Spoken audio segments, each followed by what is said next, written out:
Husband refused to forgive me because of a misunderstanding and divorced me. 9 years later, he found out the truth and showed up at my doorstep. I, 38F, got divorced from my ex-husband Nick, 40M, almost 9 years ago. We'd been married for 3 years and he'd been a good husband, but due to a huge misunderstanding, he left me and then served me with divorce papers a few days later. He didn't even give me a chance to explain, and so, he never found out the truth. I was so hurt by the fact that he decided that he wanted to leave so fast that I didn't contest the divorce either and let him go. I used to be a housewife then. One day, Nick came back home to find my ex-boyfriend Joe, 38M, in the house with me, and he turned around and left without a word. The three of us knew each other from college, and Joe and I had dated for just 3 months before I realized I had feelings for Nick. Joe had been visiting to invite me and Nick to his wedding that was going to take place in a few months, and that was it. Nothing weird or suspicious was going to happen. I'd never do that to someone else. But Nick just assumed the worst and left without a word. I tried to call after him and stop him, but he drove away as fast as he could and even blocked me everywhere, so I couldn't get to him and explain what was going on. I didn't even know where he was and spent the next 2 days sobbing and panicking. Joe had also tried to get through to Nick to explain, but even he'd been blocked. I was devastated, but believed that once his anger cooled off, Nick would come back and I'd explain everything to him so that we could resume our normal lives once more. Unfortunately, that didn't happen, and a few days later, he filed for divorce. I was devastated by that and didn't know what to do.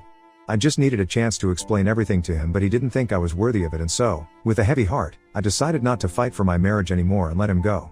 I didn't contest the divorce. Once the proceedings started, I packed my stuff up and moved in with a friend for a while until I got a job and could afford a place of my own. It took a while, but I got my life back on track and didn't give myself any time to sit around and be depressed about what was happening. I was angry about Nick's behavior and will always be. I deserved a second chance, or at least the chance to explain, but even after so many years of being together, he didn't think I deserved it. I felt betrayed and hurt, but I knew I had to look out for myself now. So I got a job and eventually, moved into an apartment of my own as well. By then, my divorce had been finalized as well, and even though I didn't get much out of it, I was content. I just wanted to move on with my life, and that's what I was doing. I also attended Joe's wedding a month after my own divorce and had a blast reconnecting with my old friends from college. Nick had skipped it, just as I'd expected, and most people were shocked to learn that Nick and I had parted ways. All of them had expected us to stay together forever, as had I, but life had other plans.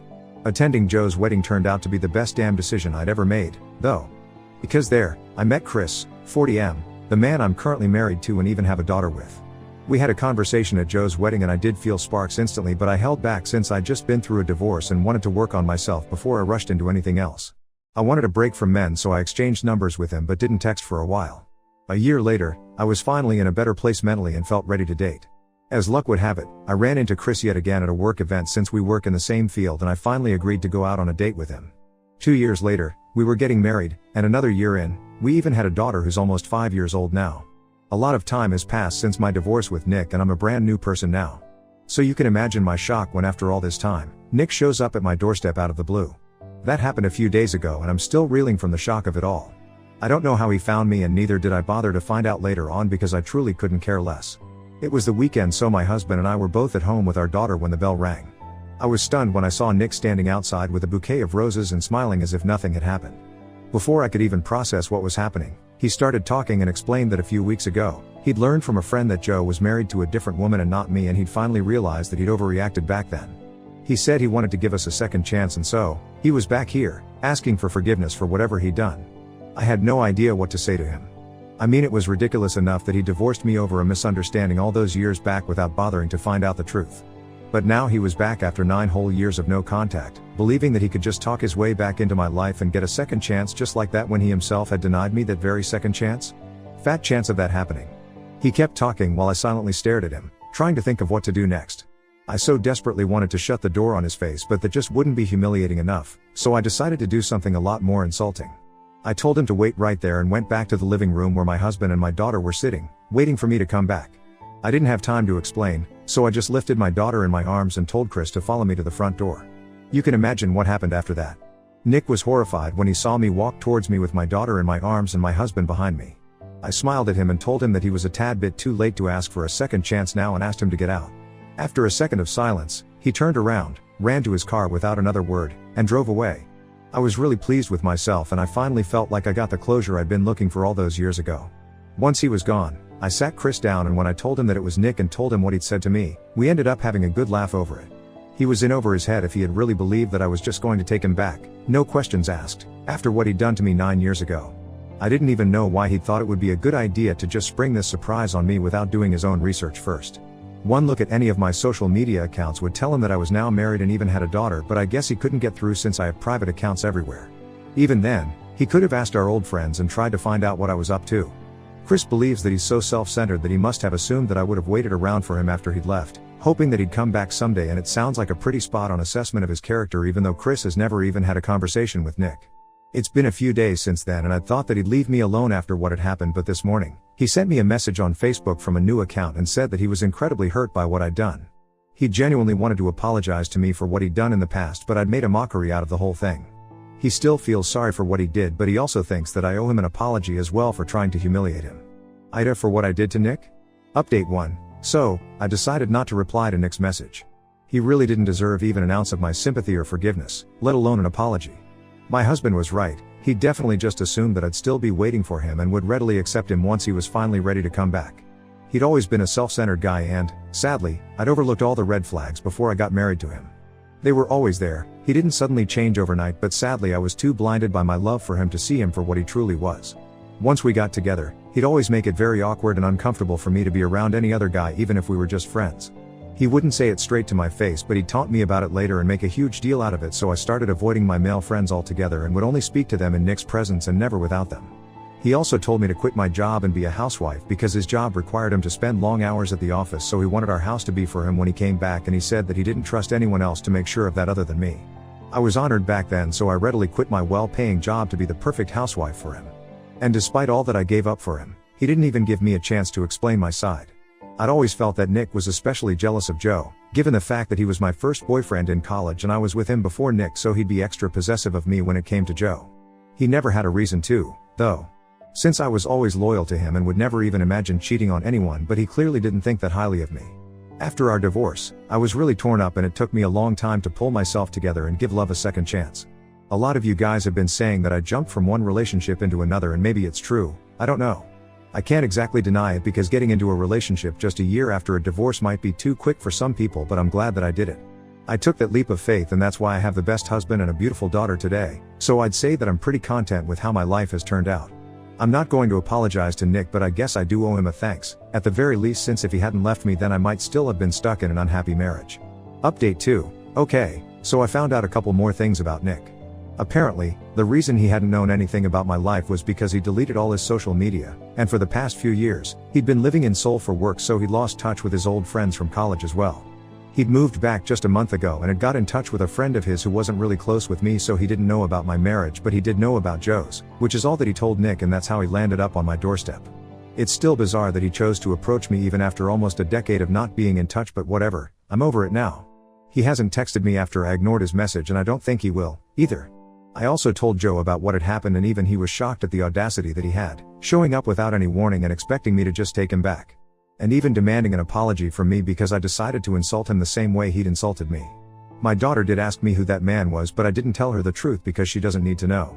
I told her he just had the wrong address, and that seemed to pacify her, so she didn't ask about it further. I don't think I'm ever going to tell her unless she somehow finds out on her own, which feels really unlikely. Update 3. Nick texted me again. After almost a week of no contact. I guess I'd forgotten to block him, which was kind of silly on my part, but I'm really busy with work, so I'm not beating myself up about it. Coming to the text, he said that he still has a lot of things that he wants to talk about and wants to meet me. He also said that he doesn't mind that I have a husband and a daughter and would still like to give our relationship another shot because he knows that that's what I want as well, deep down. He's insinuating that I'd be down to cheat on my husband with him, basically. Which is just so ironic because isn't that exactly what he left me for 9 years back? I was speechless when I saw that text because it was so disgusting. I couldn't believe that he even had the audacity to send that text to me and thought that I'd entertain it in any way. I warned him to leave me alone and then blocked his number because I sure as hell don't need this man back in my life. It's disgusting, the way he can't see behind himself. I don't understand why he still believes that I have any feelings for him at all, apart from hatred, because I think I made it very clear when he came to visit me that I didn't care for him anymore, and my family is all that matters to me now. He should have just taken the hint and left me alone instead of showing me how low he can go and what a creep he is. Ugh, it's making me feel so icky to even speak about this. At least now he's blocked, and whatever disgusting message he decides to send me next, I won't have to see it. I'm trying to erase the memory of the first one from my head as well, to be honest. It's just gross. Update 4. It's pretty ridiculous how some of you guys are accusing me of still being into Nick. No, I'm not into him. But I do hate him, which, I think, is pretty freaking natural since I was literally married to this guy before he abandoned me. And of course, I told Chris about that text. I'm not a cheater and never have been, so I definitely would share something like that with my husband. It goes without saying that I love him more than anything in the world, and I wouldn't do any such thing that would put my marriage in danger. The only reason I'd even open the door to Nick in the first place is that I have a bad habit of not checking who's out there when especially my husband's home, and I'm working on it. But that being said, I would never knowingly let Nick back into my life. I don't want him back in my life either, so it's sickening that people are accusing me of doing that. I hope this clears things up. Update 5. So Nick dropped by again and I didn't open the door this time without checking who it was first, luckily. My daughter was out with my husband to meet his parents and I was supposed to accompany them, but I got caught up with work. When I realized it was Nick standing out there, I told him through the door that he needed to leave and that he wasn't welcome here anymore. I thought I'd made myself pretty clear when I said that, and it meant that he was supposed to leave, but he refused to listen. He told me that he was in town just for a couple more weeks and then he'd be in another country. I was confused as to why he was telling me this since I didn't really care, but then he said that this would be convenient for us. He said that I didn't need to fight it anymore and that we could finally get together now. I couldn't believe that he was standing right outside my house and asking me to cheat on my husband. I was appalled and disgusted and immediately said that he had 3 seconds to leave or else I'd call the police. Once again, he didn't take it seriously and decided to stay, so I ended up calling the police and they had to take him away. I'm glad my daughter wasn't there to witness it, but I did call my husband up immediately. Chris came back within half an hour and made sure I was alright. And I was okay, just a little shaken by what had happened. I don't even know how he'd found out where I lived. The friend who'd told him about Joe being married to someone else wasn't even close enough to me to know that I was married, let alone know where I lived, so it couldn't have been him. But now I'm feeling weird and uncomfortable in my own home and I hate it. I'm lucky that he's here only for a few more weeks and I'm counting on that to make him stay away. It isn't even myself that I'm worried about the most, it's my daughter. I'm not saying that he'd put us in danger, he doesn't seem psycho. Yet. But I surely wouldn't put it past him. Even today, while I was hiding out in the living room and waiting for the cops to arrive, he was begging me to give him one chance. He thought I was bluffing about the phone call and didn't buy it even though he'd heard me reporting him on the call. I think that's just him being super delusional. Right now, my husband and I are considering amping up the security and we're going to speak to his uncle who works in the police, and get his advice on what to do next because this just took a super weird and creepy turn. I don't want to stick around to find out what he does next. Update 6, I think I found out how Nick traced me.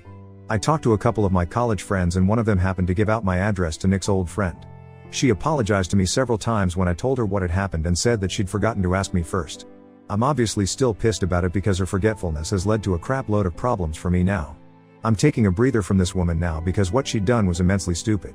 You don't just give out people's addresses without asking them first. I think even second graders would know something as basic as that. I haven't heard from Nick after he was escorted off our property by the police, but we're still considering moving, just in case he was lying about being here for only a few more weeks.